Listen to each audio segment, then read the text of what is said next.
దేవుని పరిశుద్ధ నామమునకు మహిమ కలుగును గాక. ఆమేన్. ఈ ఉదయకాల శుభములు మీకు తెలియజేయుచున్నది రెవరెండ్ కె శ్యాంబాబు. ఈ దినము కొరకు దేవుని వాక్యం. విశ్వాసము లేకుండా దేవునికి ఇష్టుడయ్యుండుట అసాధ్యము. దేవుని యొద్దకు వచ్చువాడు ఆయన ఉన్నాడనియు తన్ను వెదకు వారికి ఫలము దయచేయవాడనియు నమ్మవలెను గదా. హెబ్రీ పత్రిక 11వ అధ్యాయము 6వ వచనము.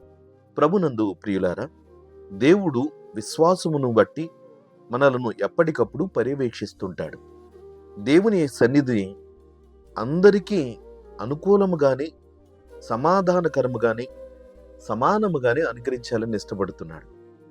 భూలోకంలో ఉన్న చాలామంది భక్తులు తమ యొక్క వ్యాధి, బాధ, రోగ రుగ్మతలను బట్టి ఆర్థికపరమైన, శారీరకపరమైన, మానసికపరమైన అనేక రకాలైన సమస్యలతో సతమతమైపోతున్నప్పుడు వారి యొక్క మనశ్శాంతి కొరకు, సమాధానము కొరకు దేవుడు గొప్ప ఆశ్రయముగా ఉన్నాడు. కనుక దేవుడు ఉన్నాడు అని నమ్మేవారు కొందరైతే అసలు దేవుడే లేడని చెప్పేవారు మరికొందరున్నారు. కాబట్టి ఈ దినాన్ని విశ్వాసము అనేది దేవుడు ఉన్నాడు అనేటువంటి వారికి సంబంధించిన ఆధ్యాత్మికమైనటువంటి విషయమై ఉన్నది. అయితే ఆ విశ్వాసము కూడా కంటికి కనబడని వాటిని ఉన్నవి అనను రుజువుగా విశ్వాసమును మనము కలిగి ఉండాలి.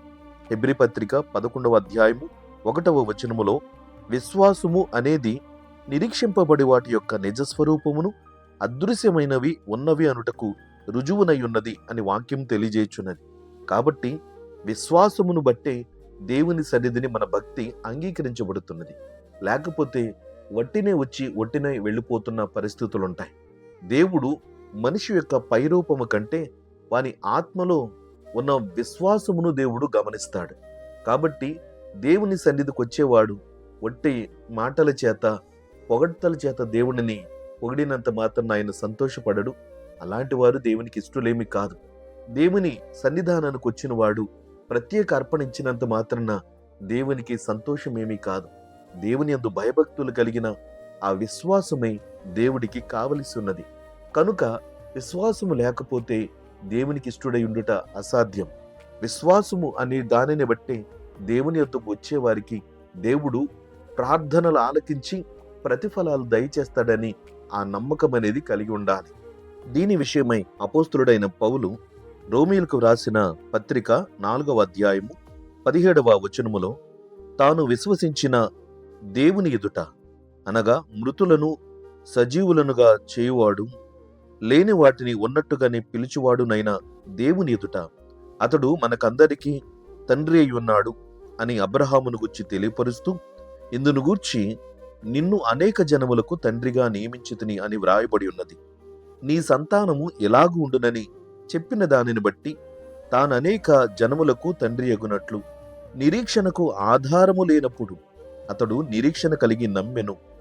మరియు అతడు విశ్వాసమునందు బలహీనుడు కాక రమారమి 100 ఏండ్ల వయస్సు గలవాడయుండి అప్పటికి తన శరీరము మృతతుల్యమైనట్టును శారా గర్భమును మృతతుల్యమైనట్టును ఆలోచించెను గాని అవిశ్వాసము వలన దేవుని వాగ్దానమును గురించి సందేహింపక దేవుని మహిమపరిచి ఆయన వాగ్దానము చేసిన దానిని నెరవేర్చుటకు సమర్థుడు అని రూఢిగా విశ్వసించి విశ్వాసము వలన బలము నొందెను. అందుచేత అది అతనికి నీతిగా ఎంచబడెను అని వాక్యము తెలియజేస్తూ ఈ రోజున మనకు కూడా ఆత్మీయమైనటువంటి ఒక పాఠాన్ని నేర్పుతున్నాడు. కనుక ఈరోజు మనం విశ్వసించుటలో అనేక మంది భక్తులను సాదృశ్యంగా ఉంచుకుని విశ్వాసం ఉంచుచున్నాము. కానీ దేవుని యందు విశ్వాసము ఉంచే పరిస్థితులే లేని కాలములో, దేవుని యందు విశ్వాసం ఉంచిన భక్తులే లేని కాలములో అబ్రహాము దేవుని యందు విశ్వాసం ఉంచి దేవునిని నమ్మి ఆ నీతిని పొందాడు. ప్రియ సహోదరి సహోదరుడా, మన ఆధ్యాత్మిక భౌతిక జీవితంలో ఎంతో మంది భక్తులైన వారున్నారు. నిజాయితీగా యథార్థంగా దేవుని సేవ చేసి దేవుని అనుగ్రహాన్ని పొందిన విశ్వాసుల జీవితాలు చాలా ఉన్నాయి. అయితే లోకములో భ్రష్టులైన వ్యక్తులను చూచి, లేదా నిరీక్షణ విశ్వాసము లేని వ్యక్తులను చూచి మనము నిర్లక్ష్యముగా ఉండడం సరికాదు. కనుక పరిపూర్ణమైన భక్తిని, విశ్వాసమును, నిరీక్షణను కలిగి దేవుని సన్నిధిని కొనసాగగలిగితే ఆయన సన్నిధిని మనము అడిగే ప్రతి ప్రార్థన, వేడుకునే ప్రతి అంశమును దేవుడు నిశ్చయముగా నెరవేరుస్తాడు. కాబట్టి ప్రభు సెలవిస్తున్న మాటల్లో ఒకటి, మత్తయి సువార్త 21వ అధ్యాయము 22వ వచనములో, మరియు మీరు ప్రార్థన చేయనప్పుడు వేటిని అడుగుదురో అవి దొరికినవని నమ్మిన ఎడల మీరు వాటన్నిటినీ పొందుదురని వారితో చెప్పెను. ఆ ప్రకారముగా యేసు ప్రభు చెప్పినటువంటి మాటలు శిష్యులైన వారు అనేక మంది జనాంగము నమ్మి దేవుని యొక్క మహిమాద్భుతమైన కార్యాలు వారు అనుభవించారు.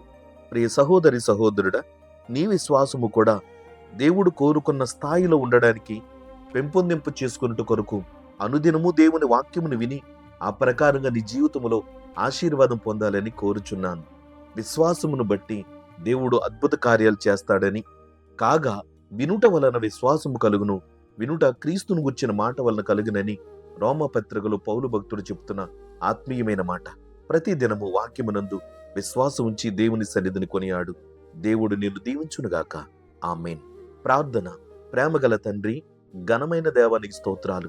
ఆత్మీయమైన అనేక సంగతులు మీరు మాకు బోధిస్తున్నారు ప్రభా. వినుట మట్టికే వినుట కాదు గాని వాటిని బట్టి విశ్వాసముతో నిన్ను సేవించి స్తుతించి ఆరాధించే భక్తిని మాకు నేర్పుమని ప్రార్థిస్తున్నాం ప్రభా. ఈ ఉదయకాలమున ఎవరైతే ఈ వాక్యమునందు నైనా విశ్వాసము నుంచి నీ నామమును బట్టి ఆరాధిస్తున్నారు, ఈ ప్రార్థనలు ఏకీభవిస్తున్నారు, నిశ్చయముగా వారికి మేలు చేయండి తండ్రి. నీవు నీ మహిమను వారికి కనపరుచున్నట్లు నీ కృపను చూపండి.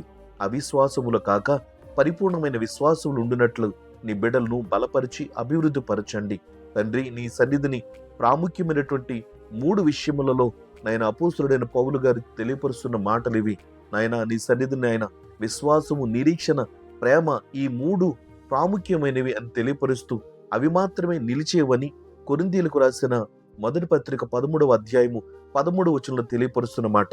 అయితే దీని విషయములో నీవు మాకు నేర్పుతున్న ఆత్మీయమైన పాఠమును నేర్చుకుని అనుదినము నీ కృపకు పాత్రులకు సహాయం చేయండి. శ్రమలో ఉన్న బిడ్డలు మొరపెడుతున్నారు అయా, ఆధ్యాత్మిక లేమిలో ఉన్న బిడ్డల కొరకు ప్రార్థిస్తున్నాం. వారందరికి మేలు చేయండి. దిక్కులేని వారిని, దీనులను, దరిద్రులను, అమాయకులను, బలహీనులను, ఆపదలున్న బిడ్డలందరినీ ఆదుకునండి. ప్రయాణిస్తున్న బిడ్డలకు తోడై ఉండండి. చదువుకున్న బిడ్డలకు చక్కటి జ్ఞానమును, తెలివిని, వివేచన, ఆలోచన కలుగు చేయమని ఘనత, మహిమ, ప్రభావాలు నీకే చెల్లిస్తూ ఈ వాక్యమును ఆలకిస్తున్న ప్రతి ఒక్కొక్కరిని పేరు పేరున దీవించమని యేసుక్రీస్తు నామమున ప్రార్థన చేయుచున్నాము తండ్రి. ఆమేన్. తండ్రి, కుమారుడు, పరిశుద్ధాత్మయను త్రియేక దేవుని దీవెన ఇప్పుడు ఎల్లప్పుడు మీకు తోడయుండును గాక. ఆమేన్.